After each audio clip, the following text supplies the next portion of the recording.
Alright, real quick, I'm going to show you a few things that I've made using Algodoo. I was making a top-down game with tanks before. Bunch of sprites. Using the hinges, you can indicate the pivot points. And since it's a solid color, you can just cover it up real quick in GIMP or Photoshop. And then my more recent project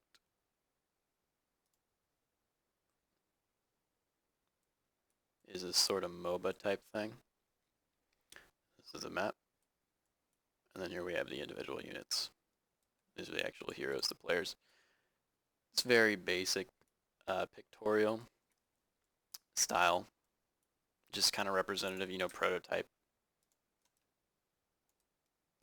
in mind. Basically, it's not supposed to look good. You throw it into GIMP, you remove the white background, and you've got a usable sprite in like a minute and a half.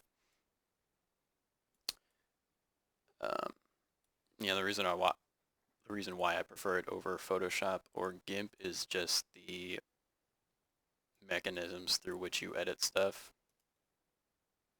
The color palette is really nice because you can right click and drag across, and it'll actually randomize values in between, just anywhere in that range where you selected. So say I want red to teal, so you get that weird kind of purpley cool colors, and I want them mostly saturated with a little bit of variance, and I want them pretty dark, 18 to 55%. When I make these objects, it'll randomize in between those colors, which is cool, because like when I made these trees over here, I just selected approximately this band right here, about the same thing, except I just changed the color. And you make a bunch of circles, and you get a bunch of different colors, and it looks cool, and it takes no time at all to do. And then you've also got, you don't have to deal with layers. You don't have to deal with masks or those marching ants, whatever that's actually called. Grouping is really easy. You select a few objects by clicking, hold Control click, Control G, and then you've got basically one object. You can move it however you please. Scaling, super easy, and primitive circles and boxes.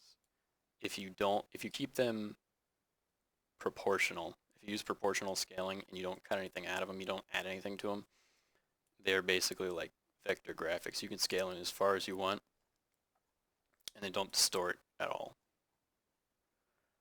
which has some interesting applications. Then you have a brush. You can also remove stuff with the brush, right click. You have gears, not really useful in this context, and a polygon tool. You can do straight lines, or you can click and drag, make your own shapes. And then I think really the coolest feature in here is the CSG option. It's not called CSG anymore. It's combined shapes. But you have an option. Basically, it's like a cookie cutter. It cuts around the outline of the object, and now you have different things, which is really cool for making shapes like this, like the blade. You just put a larger circle,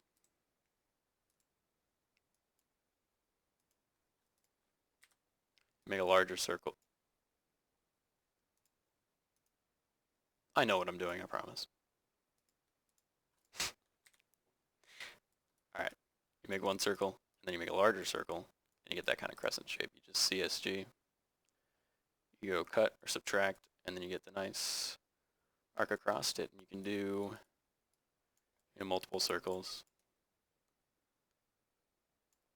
Line them up like so, and you can get some really, really cool flowing curves. And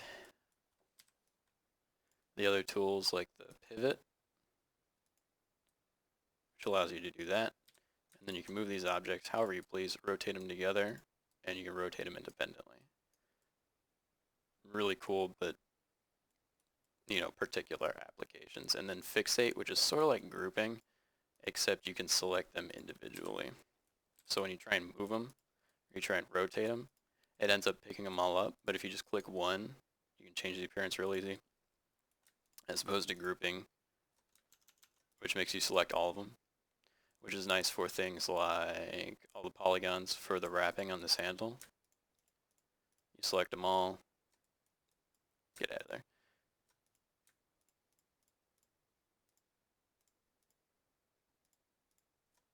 Select them all, group them, and then you can change the color of all of them really, really easily. And like I said, it's like vector graphics. You can scroll out, and you don't have to worry about anti-aliasing. You don't have to worry about it pixelating when you zoom in all the way. So things with different scales, like this unit is 0.6 meters across, I think, and the map is something like 400 or 500 meters across. And I can build them both in the same scene, and it works fine. Just use snipping tool, screen capture, anything like that. Yeah, makes it really easy for modular kind of designs. I can take all these, I can just move them around. Then I can go back and I can edit this if I like.